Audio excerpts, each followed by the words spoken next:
Hey everybody, welcome back. Hello. So, we had a shorter week when it comes to the number of comics that we read, but I think it's gonna make up for it because one of the comics I have a lot to talk about, and not all of that is good. Um, Yes.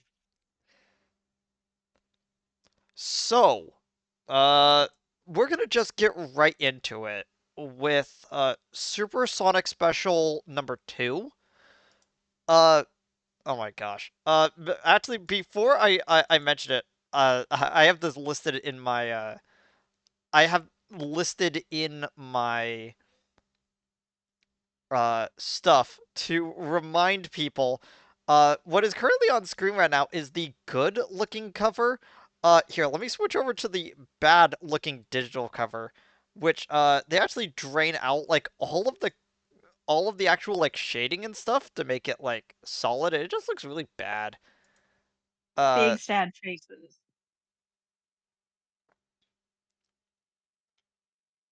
I don't like how my computer is just like is kind of like messing up right now. But like, okay, there we go. I'm not sure if I sent you the image of. I don't think you did. I don't see it. So here, let me let me grab you uh Oh no, the I'm two grabbed. covers. There we go. Uh, so yeah, the good one with the first one with the softer colors is the one I'm currently showing. I detest Yeah. the second one. It just does not look as good. But It's like there are parts of some of it I like the background's all right. yeah, Um, they wanted to go for clarity instead of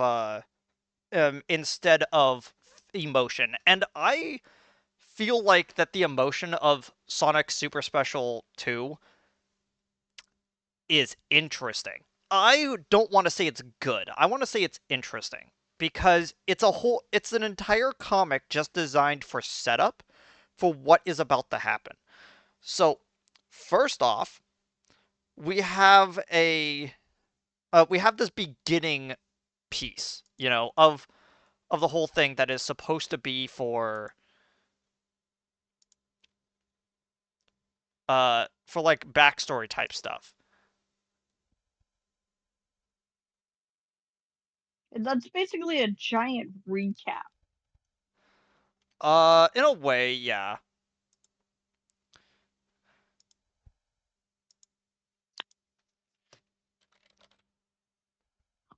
Sorry, I needed to grab something on my notes. So, Sonic is supposed to be about like 12 to 13, and they state right at the beginning of it that it's been about a decade since the start of not the war with Robotnik, but the war with the Overlanders entirely. Which means that Which makes no sense. which means Sonic's dad was turned into a robot when he was 4. And Yeah. something about that sounds wrong. But there's also something very fascinating that happens in this beginning, like sepia flashback. So, I see one of my favorite background characters in the back. yeah. So there's this moment where there's like, the King and Queen Acorn is standing there, and you see clearly who was supposed to be like, Joffrey's dad, Antoine's dad. Like you look in the background and you go, oh, that's Sonic's parents. And then there's Sally with her her caregiver that died earlier in the comic. And then it cuts to like a scene of them just fighting the like overlanders that are like characteristic like how to draw anime guys. The Well, Liefeld humans, yeah. I still find that That really if funny. Liefeld had Yeah, it's like I would describe them as if Liefeld had restraint for proportions. That's what these guys would look like.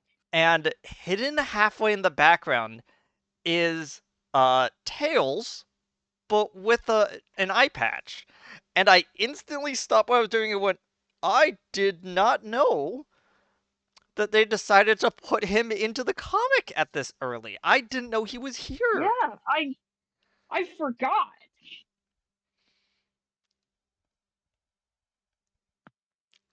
So the whole idea of this comic, as it states from right at the beginning, is Sally has taken all of the freedom fighters, both the A team, the B team, the like tertiary people that are in there, and they have decided that they are going to head back to Mobius, to Robotropolis to see what the damage is, because a lot of them haven't been there since the war with Robotnik has started, and this is a And if place they where have, it's only been in pieces and they've come in and out of certain areas. yeah, and it's like, and it kind of all hits Sally at once that this is a place that they all grew up as kids, and it's now completely unrecognizable.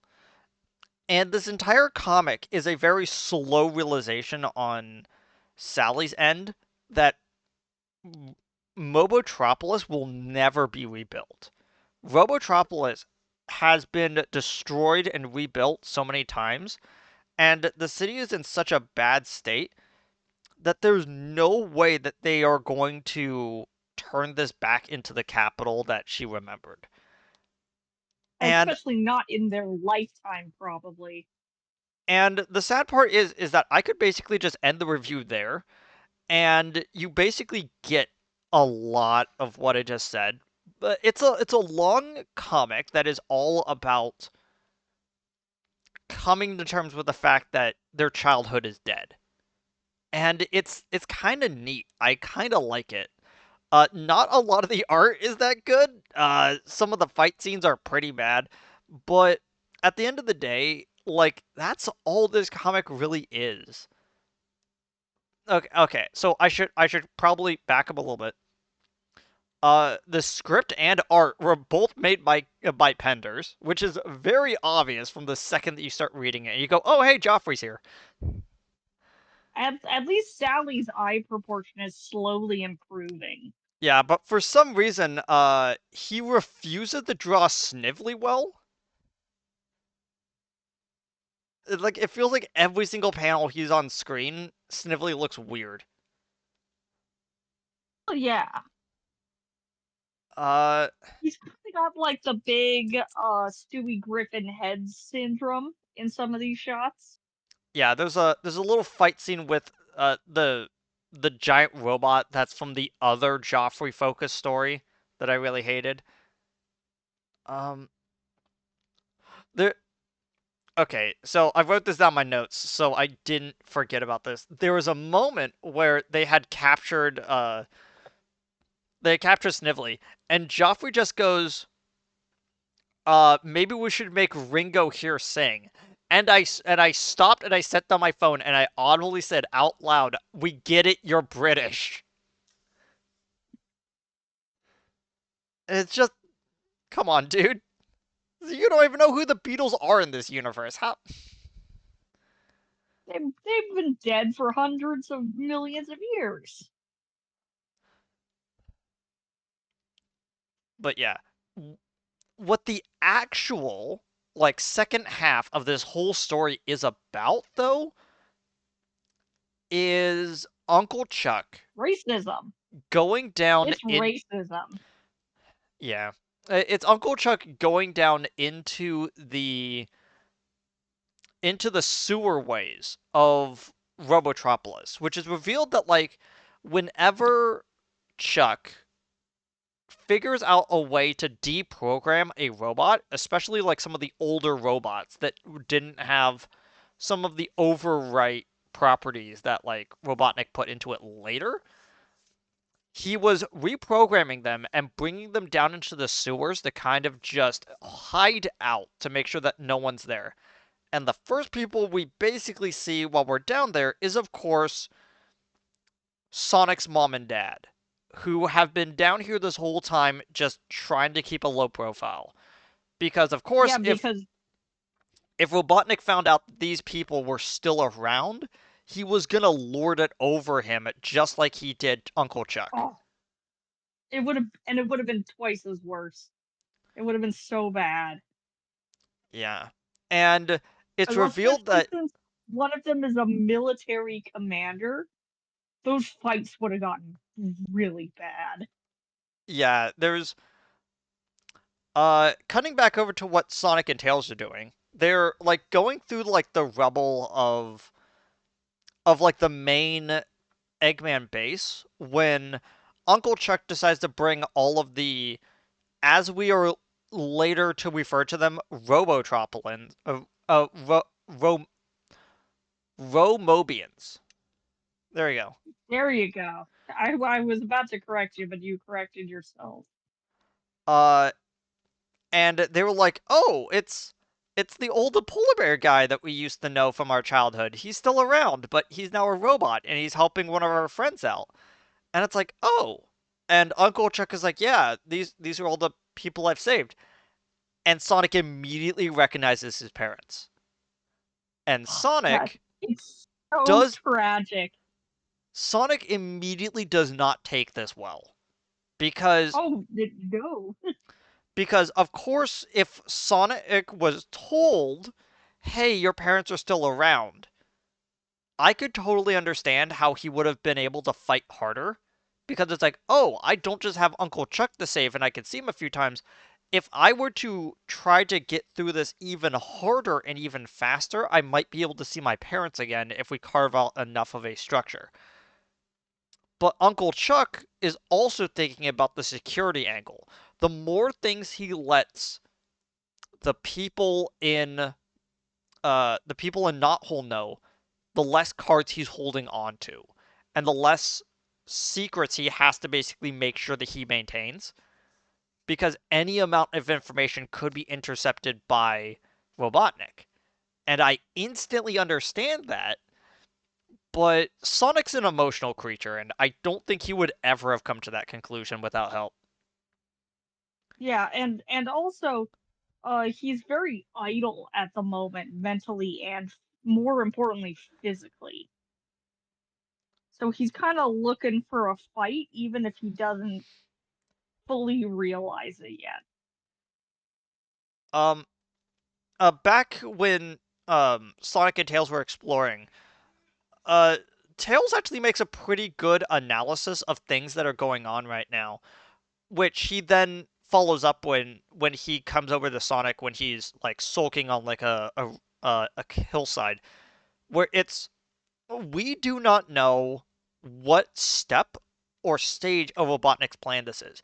He might have a plan H, might skip it, and might go to plan like O or something. You know, we don't know how far along like he has made backup plans, so we should always be cautious about anything involving Robotnik stuff.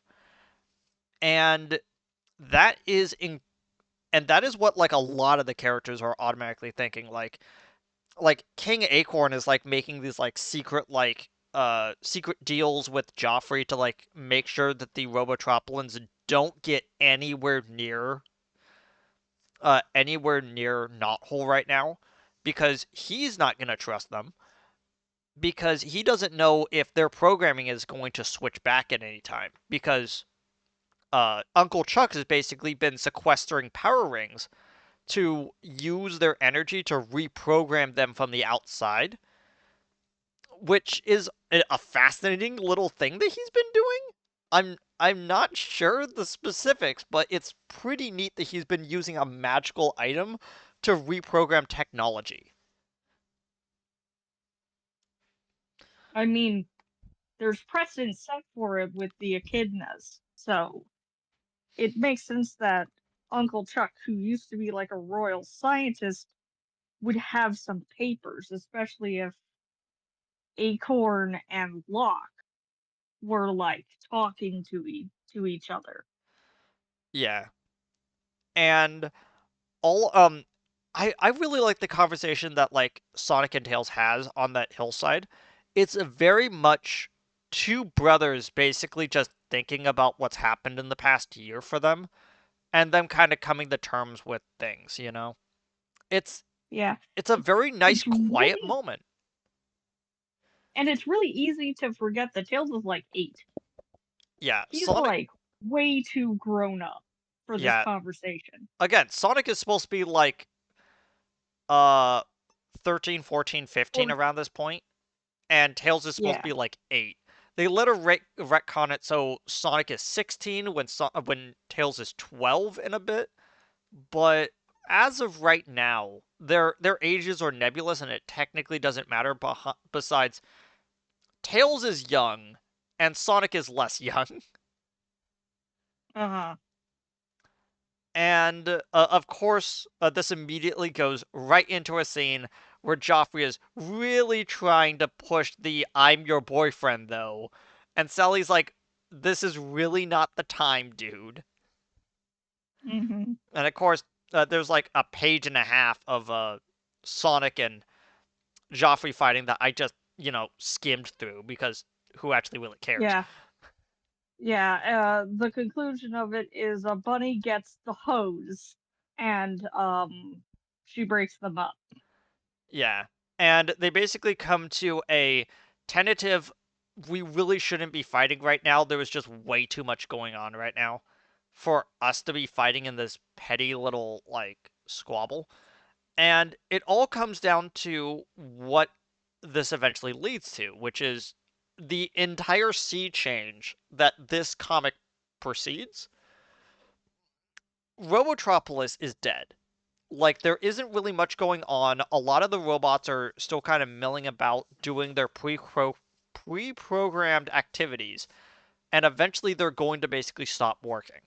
Up until then, the Romobians are going to sit in the city for a bit, monitor things, and send information where they can, but they're not going to really leave the city too much. They're going to just basically sit there and monitor things because that's basically what their lot in life is at this point.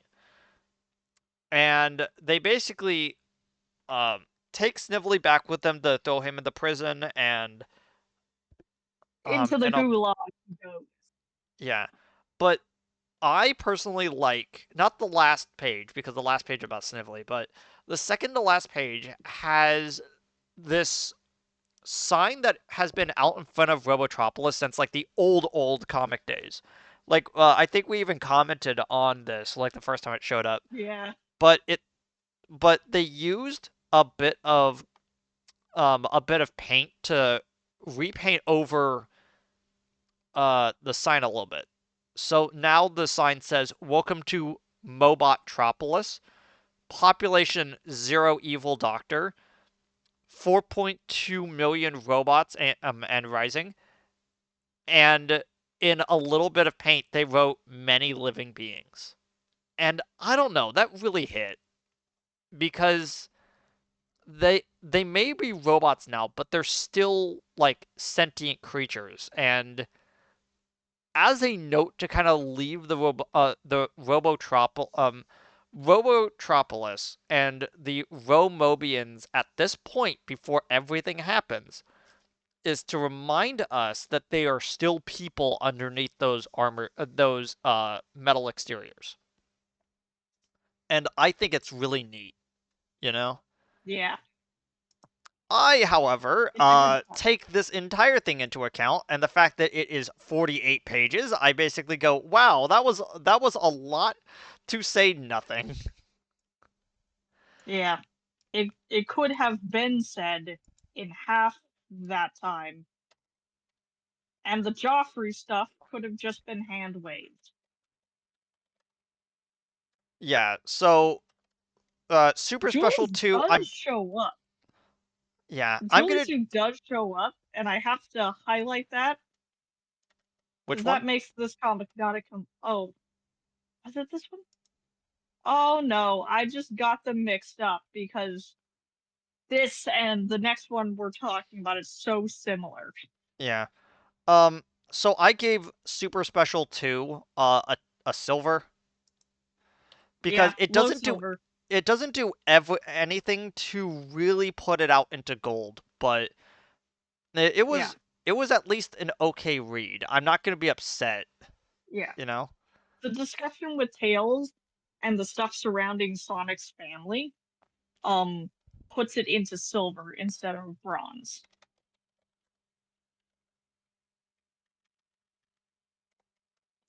So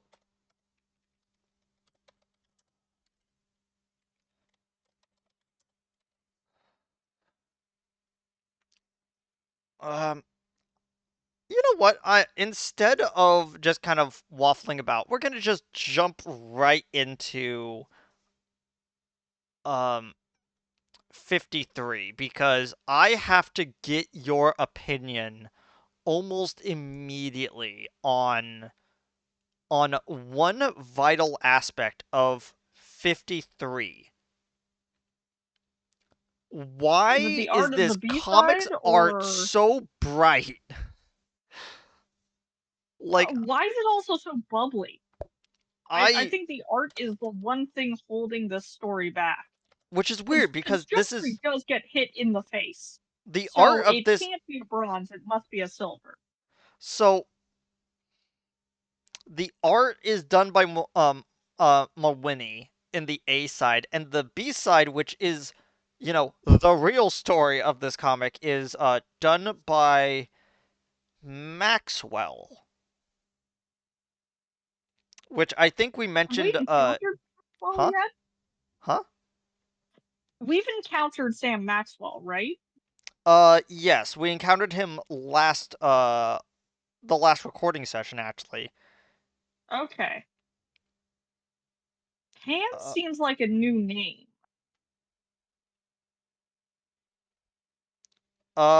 Maxwell is the one who did the art for 51. Yeah. And I think Which makes sense because the art style is the same. yeah, I did not like this comic at first. Um, I had a moment where I thought about it, okay? I thought really long and hard about, do I really like this comic? Okay, so kind of to explain, the beginning of this issue starts with a recap for people that are just reading the Sonic story about what's been happening with Knuckles, and the actual like world, the actual like Sonic characters are introduced to Julie Sue for the first time.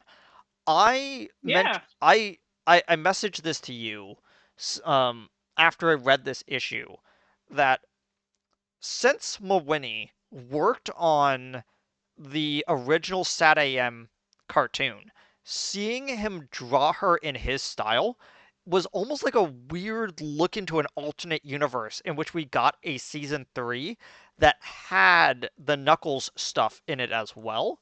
Because again, we didn't even really get Knuckles in Sat AM. So, Yeah.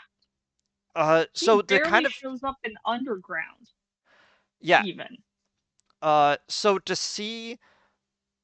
uh to see his version of Julie Sue was a really weird experience because it's like I really like the way he draws her, and I would have Yeah. It almost kind of feels like this alternate reality where she was actually in the where she was actually in the show, and Yeah. I liked it. I liked it a lot. And they were doing like high stakes mysteries in like some B plot in like one or two episodes. Yeah, it's basically 4 pages of recap to get people that are not really up to speed with what's been going on with the Knuckles miniseries and then the 4 issues of the Knuckles series to get caught up with everyone, and for Sonic and Knuckles to act like two brothers a little bit more. Uh, Knuckles also finds out that that That Sonic's name is Sonic has Maurice. living parents. Yeah, It's so funny. which is Anton's having the best day of his life, and and I then couldn't be happier and then for Anton. And Knuckles, Sonic is like, at least my dad refers to me by my middle name and not my actual first name.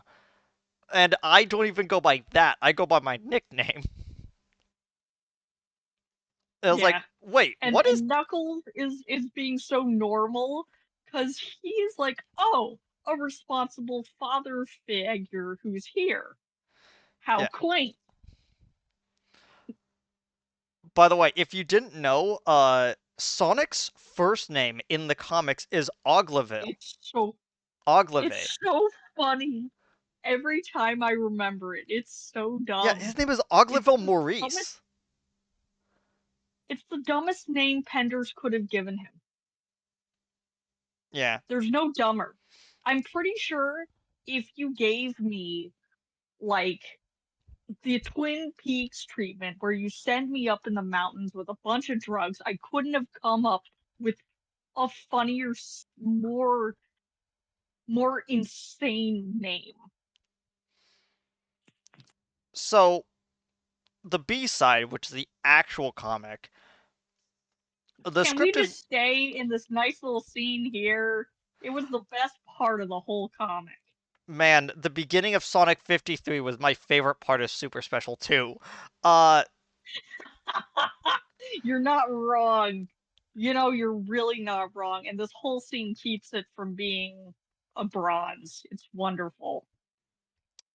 so the B side is written by Bowlers, and you immediately Yeah. feel the change behind the besides the actual like pretty good melodrama of the beginning of the comic to where Bowlers is just like, but what if I want to actually write an action series though? And this has always been the funniest dichotomy between the Pender's weirdness and the Bowler's weirdness we're about to start getting into, where Bowlers Oh, really yeah. wanted to make a comic that was a Saturday morning cartoon. And not just like old Sat AM. Yeah. I'm talking about G.I. Joes. I'm talking about like Captain Planet type of action stuff. And I've We're always, talking like late 80s, early 90s nonsense. yeah, it's why I've always liked Bowler's weirdness more than Pender's weirdness. Because Pender's likes writing melodrama and romance, but Bowlers And likes can't do writing either. cheesy action, and it's so funny. Yeah. So, there is a really nice, cute sit down moment with Sally at the beginning of this issue, and I was like, oh, right. I was like, there was a lot that, like, Sally and Sonic need to kind of, like, compress Start about. talking about. Yeah, because Yeah. again, like, they haven't really, like, had a moment to talk since, Since since, she died. yeah, and them having this little moment where they're basically just mentioning like, "Hey, like are we doing okay?" Like not as a relationship, but like are us two mentally doing okay?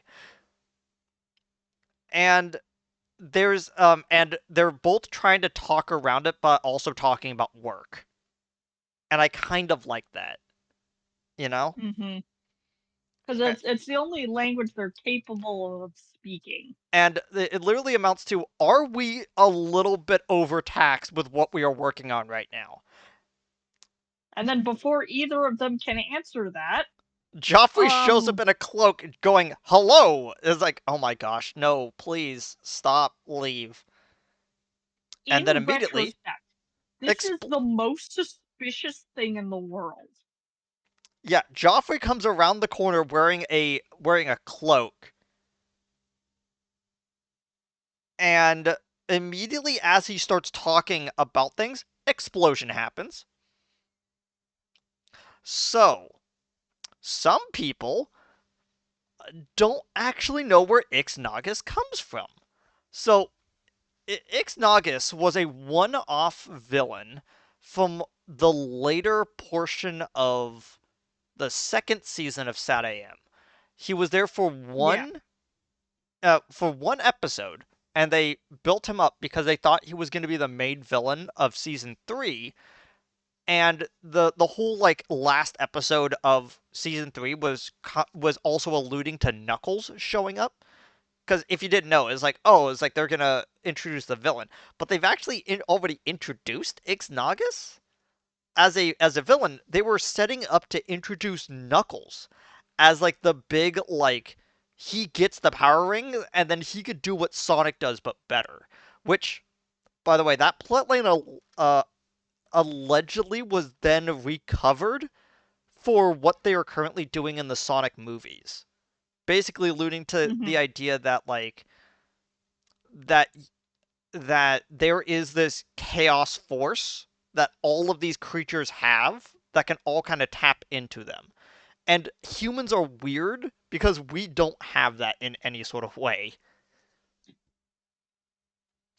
Um and I kind of liked the idea that they were alluding to that. I We don't have any real scripts on what season 3 was supposed to be.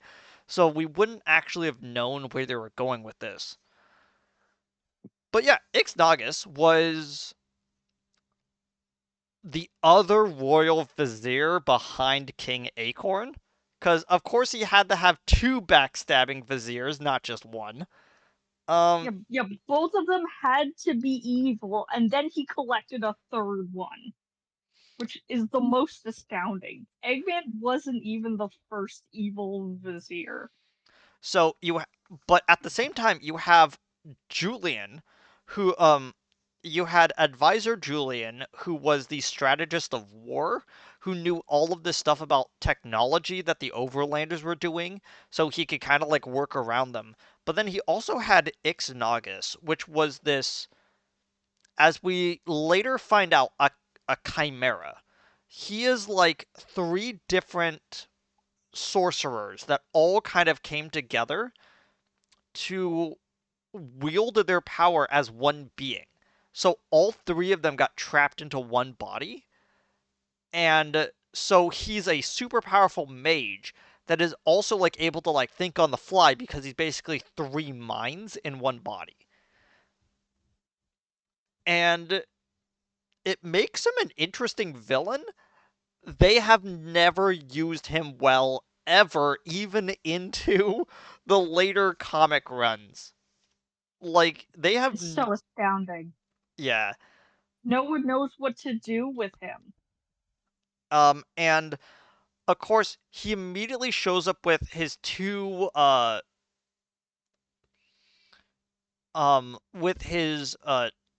assistants. So we've met Kodos before. Kodos is the saber-tooth tiger that's like got like Liefeldian like armor pads, and it looks Yeah, really he stupid. looks straight up like Cable in some of these shots. But he also brings his other one, which is Uma Arachnus, which is a spider ninja. I was like, huh, interesting. This will never come back to bite any character ever that this character exists. Like, surely this is the only other ninja besides the one ninja that we know of. uh, and so because they start fighting, uh, Joffrey gets knocked out. Uh, they had already attacked um Rotor, Quack, and Chuck. So they're basically The out of Science commission. Brigade, yes. And while everyone is fighting, Rotor and Quack kind of get back up onto their feet to like rescue uh to rescue Joffrey out of the room, and Chuck basically helps them evacuate the building properly. And there is a moment where Sally then meets back up with her dad, who is in his less lucid state because he has this like weird flow where he's basically bedridden and can't really think about what's going on.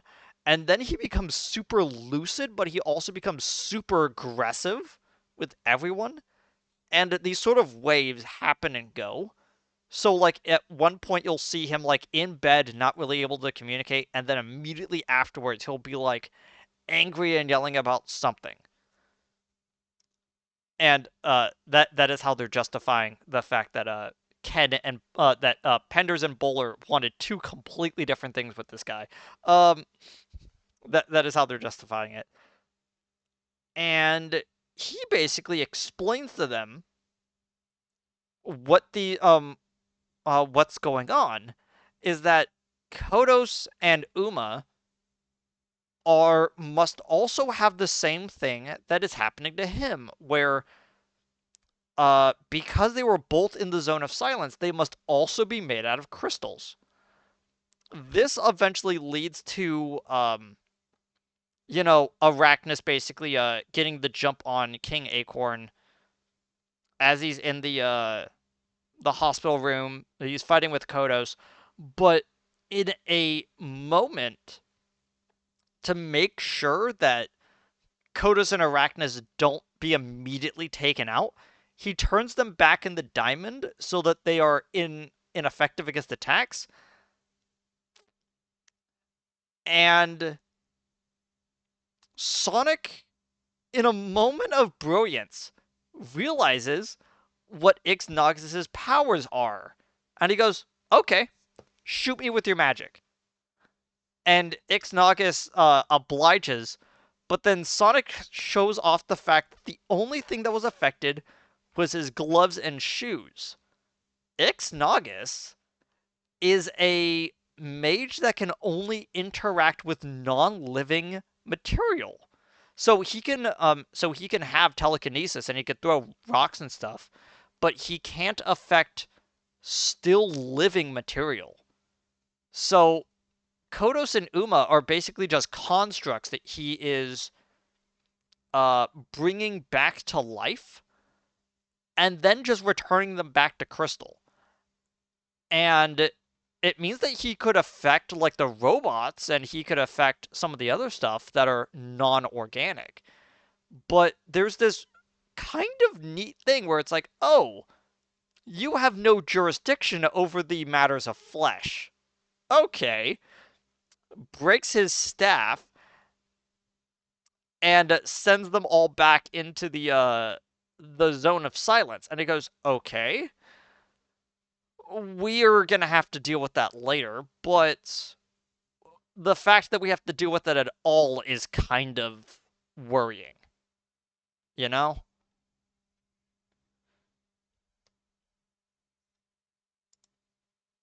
Yeah. So, Let's table everything we've learned for another issue again. and I'm gonna be real with you. I liked the beginning part. The beginning part was pretty good. And the fighting, while the fighting is pretty good, and I actually kind of like Maxwell's art in this issue, not really too gripping for me. I had to read it. I had to like pause and like start it back up like twice just to get through this issue. Yeah. The reveal at the end and a reminder of what Ixnogis' actual powers are really intrigued me. I had to actually go with a gold on this issue for one reason. It means that Ixnogis and is a different magic user than the other magic user that they've already introduced, being which is Mammoth Mogul, which his entire thing is about mind control. His whole power set is about controlling others and influencing people to do what he wants. So he's not really like physically powerful. He's not like throwing rocks and chucking buildings at people.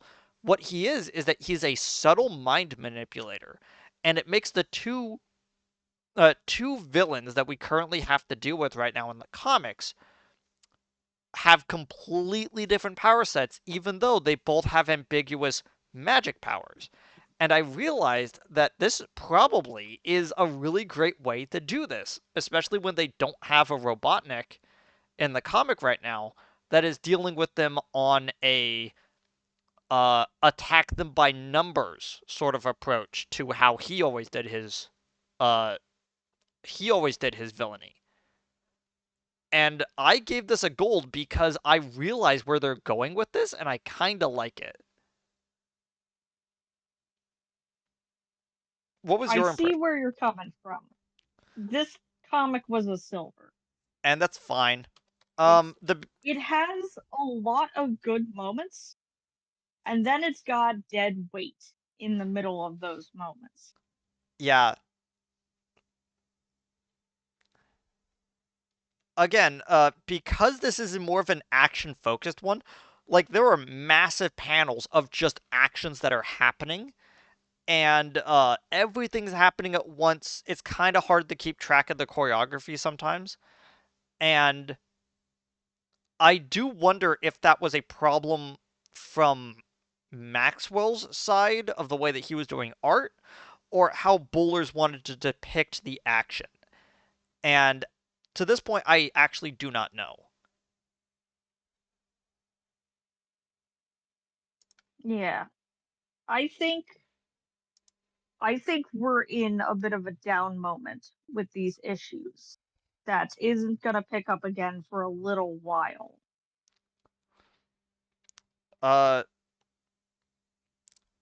Speaking of little while, we have issue 54. We're just okay. Um, so I I don't want to immediately come out and condemn issue uh issue 54. Okay, I don't. Do you want me to talk about this comic's many flaws, which are very similar to the last two that we've got?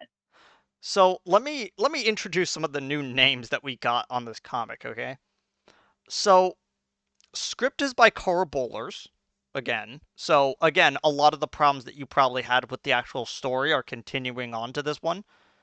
The art is by Nelson Ortega and John Herbert. So, and John Herbert is specifically drawing the Snively interlude ish panels. Uh, Ortega worked on a few pages of issue 50, but he also worked on issue 46, this issue, and then two of the later super special issues. Um, and that's it. He did not do too much work on this, and this was just sort of the way that Archie was rolling. They were just trying to throw every artist onto this to kind of see which one kind of stuck.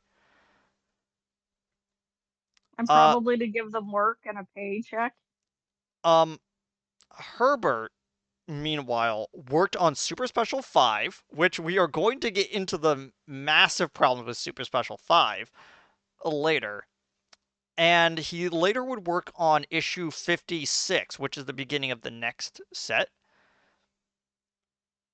And there isn't a B-side to this issue, which immediately goes, "Oh, there's a lot to talk about." No, this entire issue is just yapping. In fact, the title of the comic summarizes it all: "Running to Stand Still," Yeah. because Sonic is suffering from a pretty potent bout of ADHD. He has nothing to do and is desperately looking for something, and no one can give him what he needs because Uh, he just wants to fight. He just wants to run. He just wants to be quick and fight on his feet, and he is a warrior in a time of peace. um. The note that I basically wrote, which is one of the only notes I wrote for this issue, was Sonic is basically having an identity crisis, and it's not even the fact that he doesn't know where to run or how fast to run. He now has to think about conserving energy for the next time he needs to. And that has not been a problem that he has run into before. And he's going to figure out a way to kind of blow off steam later, but as of right now, he doesn't really know what to do. Meanwhile, Sally's in the background being an actual leader for once, and it's kind of nice to see, but there isn't too much in this issue to really write home about. But it's not like offensively bad to make it anywhere lower. And so I had to basically give it as low as of a silver as I could possibly give it. Like I Yeah, mentioned the fact that there are same. snively interludes into this, and it factors nothing into the issue. You know what Snively does? He takes off his fingernail and he plots. All he does. I did like the fact that the Sonic 3 and Knuckles robots are here though. That's kind of neat. Yeah. Going a little bit more into the badniks that we have been missing. But I'm guessing that you gave this a bronze. Yeah. It's a high bronze, low silver. We were both kind of in the same vector, but I didn't find anything bad about it, and I guess you didn't find anything good about it. Um, Yeah. Sometimes Uncle Chuck just straight up doesn't have ears, but um, that's okay. I also really like Hardly the the scene. worst thing to happen to a character. I also kind of like the scene with Uncle Chuck near the end of the issue where he's just basically explaining all this to Sonic. It's kind of nice. But then Sally comes up over the radio to basically explain to him about the Snively interludes. And Sonic goes, no, Sally, I didn't have you on mute. What were you talking about again? And it's like, oh my gosh, Sonic, what are you doing? Uh, but yeah, really quickly, we are going to talk about issue 55. I had a lot of notes about this, but it all kind of gets muddy because this is the introduction to to Khan. Now, Khan is a weird character. Uh, just like how a lot of the characters around Knuckles are Pender's characters, Monkey Kong is a Carl Bowler's character. And I whenever, forgot he was Bowler's first.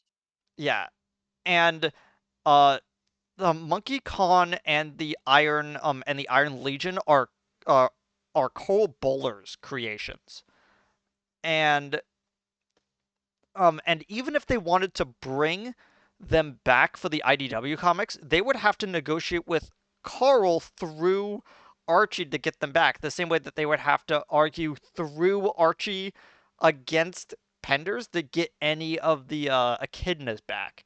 And it's a very weird legal gray issue that people don't really talk about too much on the other side because people would like to talk about Penders because he's, you know, kind of an idiot. Um, so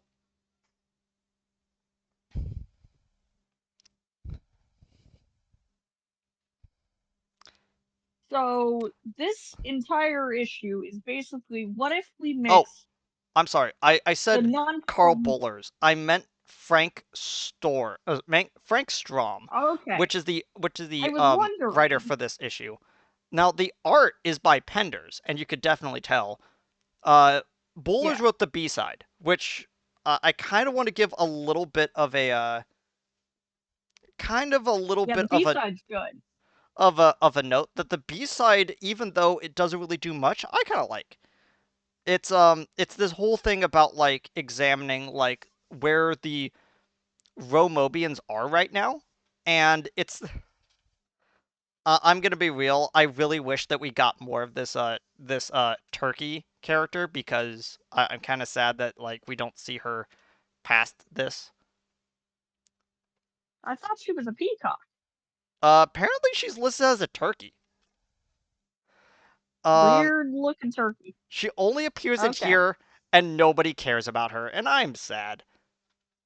That is sad. She has a cool design. We need more bird Mobians. Now, did you actually pick up on who did the art for this issue? I For need the to look B-side again. specifically. The B-side is done by Andy Underwood. And then a little note under that. And a thank you to the folks at the Edward Artistic Studio. And I kind of laugh at this. And I would like to know the answer to this, but this is basically what I thought of when I was reading the comic. So Andy Underwood only worked for the B side of this one issue, which means that he was a freelance, not a freelance, but like he was an artist that came in to cover for whoever was supposed to actually do the art. And since he worked for Edward's artistic studio, they had the credit art the studio that he worked with, not just him. And I'm like, okay, that's probably what happened, you know? Yeah. And this issue, I'm going to, before I say anything, I originally gave this a silver, and I tried my hardest to give it anything other than a silver. It wouldn't go up, it wouldn't go down. It Yeah. it really does show like the tenacity of the way I do this system is that I will automatically from the jump give a give a rating of how I think about it. And there are some issues that start out really good, and I give a gold that then go down to silver, or ones that start out as bronze, and I instantly get like interested in and go all the way up into gold. And oftentimes those are the ones that eventually become platinums because I am surprised by the end of how it goes. I started with this being a silver because I knew that this was the introduction to Monkey Kong, and I hate Monkey Kong as a character. I really I wanted to find a like reason to give this comic a bronze, and I could not do it. I like the later versions of his character. He's kind of milk toast in these earlier comics. It's like, what if you combined the plots of Journey to the West and King Kong, but did it poorly? So Sonic and Sally go out on a mission, and Antoine is there, maybe. Uh, Anton is a warm meat sack who is walking around. uh, so the Sonic 3 egg He's just there robots, so that there could be three of them. yeah, the Sonic 3 egg robots are investigating a thing that was um put there by Snively for them to uncover. And of course, it is a vault. This vault opens up and immediately Monkey Kong comes out. And I immediately clapped and I went, "Oh, I get it. This is your version of trapping Sun Wukong under a boulder." Okay, okay, whatever. And immediately what happens is that Monkey Kong immediately sees Sally and kidnaps her. Uh, and oddly enough, what happens is Monkey Kong then grabs a power ring and wears it like a crown on his head to give him a way to combat any of the robotic interference that he has.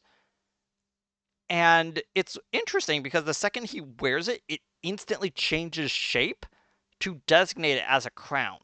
And I'm like, interesting. We are going to get some explanation for this later, I think. But the real thing that really endeared me to this comic was of uh the scene of Monkey Kong and Sally, because Monkey Kong and Sally are just flying out, and he's like keeping track of her, and and he jokes about how much of a like macho jungle king he is. And she snarkily responds back with, "Yeah, real men like to kidnap girls. I totally understand." And he like squints at her and goes, "You're poking fun at me, aren't you?" And she flatly goes, "And why shouldn't I?" Oh man, You kidnapped the wrong person. He I would have had love an easier time if he just kidnapped Anton. I love snarky Sally because it really does come from this level of there is a difference between the two dichotomies I like saying is that there is a difference between a Princess Aurora type of princess who kind of just sits there and it kind of just like opening the like inner feminist inside of me. This is where like all the like misogyny is, where it's like, oh no, I'm trapped up in a like tower, please help me, main character who is actually the main character, like come save me. Who Yeah, their name will never be remembered. They will only remember the princess's name because she's on all the box art. Like, but then you have people like a Xena warrior princess type of character who they are like, you are the heiress to this like massive empire. What are you gonna do? It goes, well, I'm going out with my troops and I'm gonna ride with them. And it's like, but aren't you supposed to be like, aren't you supposed to be like under safe? protection. And she goes, I was raised by a warrior. I shall be a warrior too.